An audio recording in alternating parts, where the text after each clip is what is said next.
ನನ್ನ ಹೆಸರು ಮಹೇಶ್ ಅಂತ. ಇಲ್ಲಿ ದಾವಣಗೆರೆಯಲ್ಲಿ ಆಟೋ ಸಿಗೋದು ತುಂಬಾ ಕಷ್ಟ ಆಗ್ತಾ ಇತ್ತು ನನಗೆ. ಕಾಲೇಜಿಗೆ ಹೋಗ್ಲಿಕ್ಕೆ, ನನ್ನ ವರ್ಕಿಗೆ ಹೋಗ್ಲಿಕ್ಕೆ ತುಂಬಾ ಕಷ್ಟ ಆಗ್ತಿದೆ. ಅದಕ್ಕೋಸ್ಕರ ನಾನು OIOT ಅಂತ ಒಂದು ಆ್ಯಪ್ನ ಡೌನ್ಲೋಡ್ ಮಾಡಿದ್ದೀನಿ. ಆ್ಯಕ್ಚುಲಿ ಅದರಿಂದ ಏನು ಉಪಯೋಗ ಅಂದರೆ, ಇವಾಗ ಎಂಪ್ಲಾಯೀಸ್ ಆಗಿರ್ಬೋದು, ಯಾರೇ ಆಗಿರ್ಬೋದು, ಡೈರೆಕ್ಟಾಗಿ 2 ಮಿನಿಟ್ಸಲ್ಲಿ ಆಟೋ ಬುಕ್ ಆಗಬೇಕು ಅಂದರೆ ಆಗಲ್ಲ. ಇವಾಗ ಕ್ಯಾಬ್ ಇಲ್ಲ, ಎಂತ ಇರಲ್ಲ, ಬಸ್ಸು ಸಿಗಲ್ಲ, ಸ್ಟ್ಯಾಂಡಿಗೆ ಹೋಗಕ್ಕೆ ಆಗಲ್ಲ.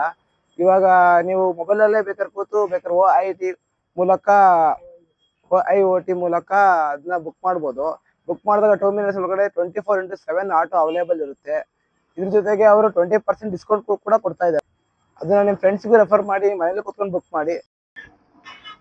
ಟೈಮ್ ಬೇರೆ ಆಯ್ತಲ್ಲ, ಕಾಲೇಜಿಗೆ ಹೋಗ್ಬೇಕು ಇವಾಗ. ಟೈಮ್ ಆಯ್ತಲ್ಲ, ಏನು ಮಾಡೋದು ಇವಾಗ. ಆಟೋ ಒಂದು OIOT ಅಂತ ಒಂದು ಆ್ಯಪ್ ನೋಡಿದ್ದೆ, ಅದ್ರಲ್ಲಿ ಬುಕ್ ಮಾಡಿದ್ರೆ 2 ಮಿನಿಟ್ಸ್ ಆಟೋ ಸಿಗುತ್ತಂತೆ. ಏನು ಮಾಡೋದು? ಬುಕ್ ಮಾಡಿ ಫಸ್ಟ್ ಆಟೋನಾದ್ರೆ ಬುಕ್ ಮಾಡುವ. 2 ಮಿನಿಟ್ಸಲ್ಲಿ ಅವೈಲೇಬಲ್ ಇದೆ ಆಟೋ. ಲೋಕಲ್ ಆಟೋ ಟ್ಯಾಕ್ಸಿ ಡ್ರೈವರ್ಸ್ಗೆ ಎಲ್ಲರಿಗೂ ಸಪೋರ್ಟ್ ಮಾಡಿ. Thank you.